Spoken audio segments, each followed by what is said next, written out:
नमस्कार दोस्तों। अंततः भारत के मेडिएशन से मॉरिशस को अपना खुद का आइलैंड्स जिसका नाम है चागोस आइलैंड्स ये मिल ही गया।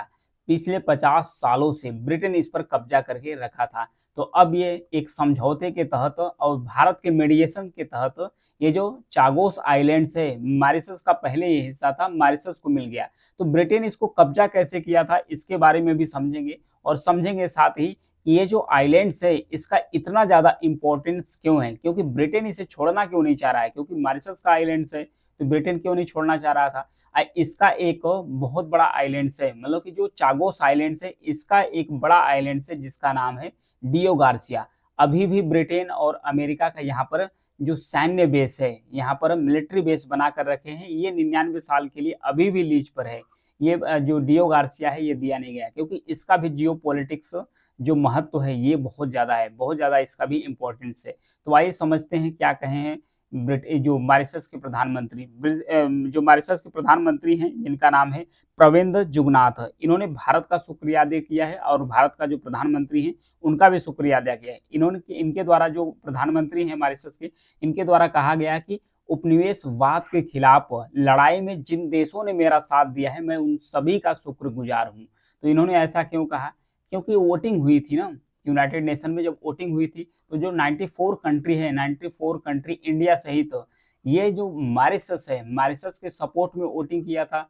और फिर मात्र 14 से 15 वोटिंग पड़ी थी, ब्रिटेन के पक्ष में वोटिंग थी और बाकी 94 थी। यूनाइटेड नेशन ने भी और जो इंटरनेशनल कोर्ट है ये भी माना कि जो चागोस आइलैंड्स है ये किसका है, ये मॉरिशस का है, ब्रिटेन को इसे वापस कर देना चाहिए। तब भी जो इसका सबसे बड़ा आइलैंड्स है जिसका नाम है डियो गार्सिया, ये अभी भी यहाँ पर यूएस यानी यूनाइटेड नेशन, फिर उसके बाद ब्रिटेन, इसकी जो मिलिट्री बेस है। तो यूएस यहाँ कैसे पहुंचा इसके बारे में भी समझेंगे। सबसे पहले इस आइलैंड्स के बारे में समझते हैं। आइलैंड्स यहाँ पर देखिए इंडियन ओशन के बीचों बीच में स्थित है, ये हिंद महासागर के बीचों बीच में स्थित है जिसका नाम है चागोस आइलैंड्स। ये छोटे छोटे 60 आइलैंड से, छोटे छोटे 60 आइलैंडों से मिलकर बना हुआ है। इसका जो सबसे बड़ा आइलैंड्स है जिसका नाम है, जो सबसे बड़ा आइलैंड्स है जिसका नाम है डियो गार्सिया। डियो गार्सिया इसका सबसे बड़ा आइलैंड्स है जो इसके नीचे जहां पर अभी भी यूएस और ब्रिटेन का बेस बना हुआ है। तो इसके जो 60 आइलैंड्स है ये 7 एटॉल्स में से बांटा गया है, 7 एटॉल्स में बांटा गया है। एटॉल्स मतलब कि जो गोला आकार के कह सकते हैं कि जो घोड़े हैं उसके नाल के आकार के जो आइलैंड्स होते हैं उसे एटॉल्स की संज्ञा दी जाती है। तो इसमें देखते हैं कि ये जो चागोस आइलैंड्स है ये क्यों गया था, इसका इम्पोर्टेंस इतना ज़्यादा क्यों है। यहाँ पर देखिए अगर इसके लोकेशन की बात किया जाए तो इंडियन ओशन में बीचों बीच है, यहाँ पर भारत है, श्रीलंका है, फिर यहाँ पर है मालदीव। मालदीव से जस्ट 500 किलोमीटर नीचे, 500 किलोमीटर नीचे यहीं पर है चागोस आइलैंड्स। इसी का एक बड़ा आइलैंड्स है जिसका नाम है डियो गार्सिया। यहाँ पर यूएस यानी कि अमेरिका की और उसके बाद ब्रिटेन की दोनों की ज्वाइंट रूप से मिलिट्री बेस है।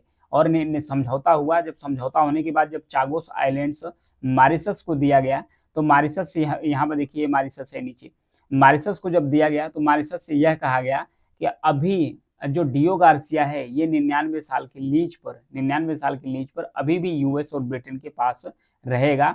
बाकी जो आइलैंड्स है वो वापस उसे दे दिया गया था।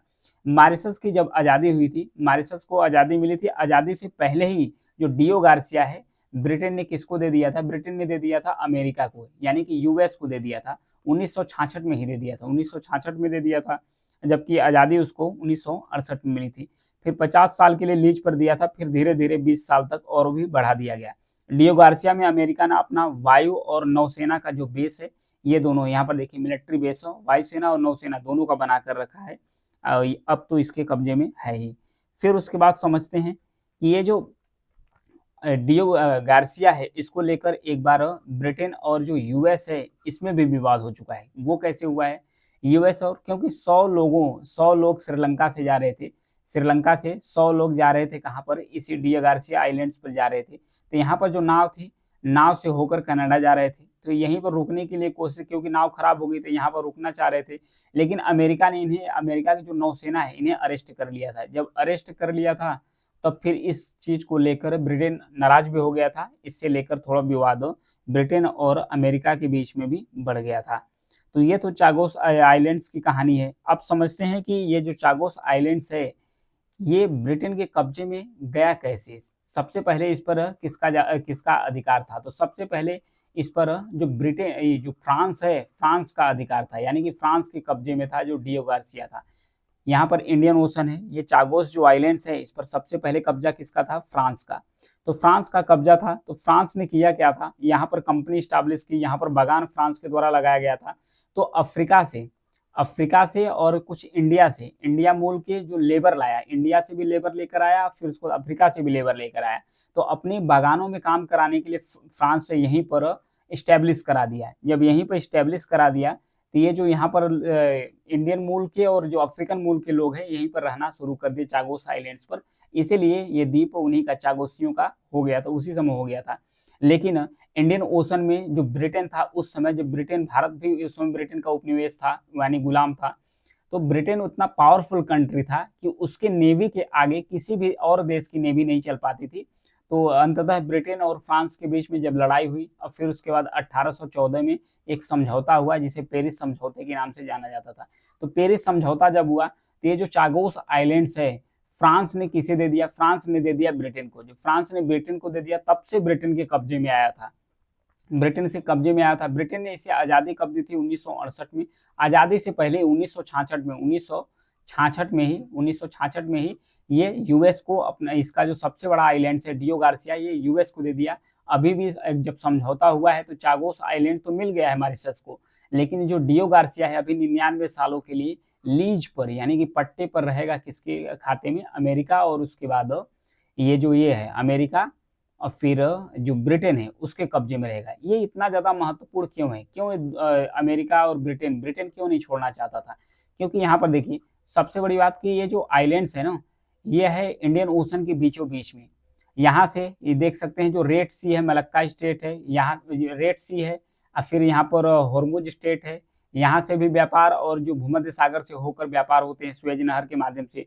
फिर यहाँ पर जो मलक्का स्टेट है, मलक्का स्टेट, और जो साउथ चाइना सी है, साउथ चाइना सी है, यहाँ से भी होकर जो व्यापार होकर आते हैं, तो इंडियन ओशन से होकर गुजरते हैं। जब इंडियन ओशन से होकर गुजरते हैं, तो जो रेस्ट करने का स्थान है, वो मिल जाता था डियो गार्सिया और चागोस आइलैंड्स में। तो आज इससे जब कब्जा था ब्रिटेन का, तो ब्रिटेन यहाँ से इंडियन ओशन में निगरानी भी रख सकता था। निगरानी के साथ जो चाइना का एग्रेशन चल रहा था, उसे काउंटर भी कर सकता था। इंडियन ओशन पे कह सकते हैं कि एक पावर जमा सकता था ब्रिटेन। तो इसलिए ब्रिटेन इसको छोड़ना नहीं चाहता था, क्योंकि मैक्सिमम जो व्यापार यहाँ से होकर गुजरते हैं, जो ब्रिटेन है, उसके लिए एक यहाँ पर अड्डा था। अड्डा के साथ साथ जो भी यहाँ पर नाव या शिप गुजरती थी, रुकती थी, उसका जो भाड़ा था, जो भी पैसा मिलता था, वो ब्रिटेन को इससे फायदा होता था। इसलिए ब्रिटेन नहीं खोलना चाहता था। प्लस इसका जियोपॉलिटिक्स महत्व भी बहुत जबरदस्त है, इसलिए कि यहाँ पर दोनों देशों के मिलिट्री बेस है। तो यहाँ मिलिट्री बेस है, तो इंडियन ओशन में जो भी एक्टिविटीज होगी, जो भी गतिविधि होगी, उसको काउंटर करने के लिए ये अपने मिलिट्री बेस का इस्तेमाल कर सकते हैं। हालांकि अभी भी जो डियो गार्सिया आइलैंड्स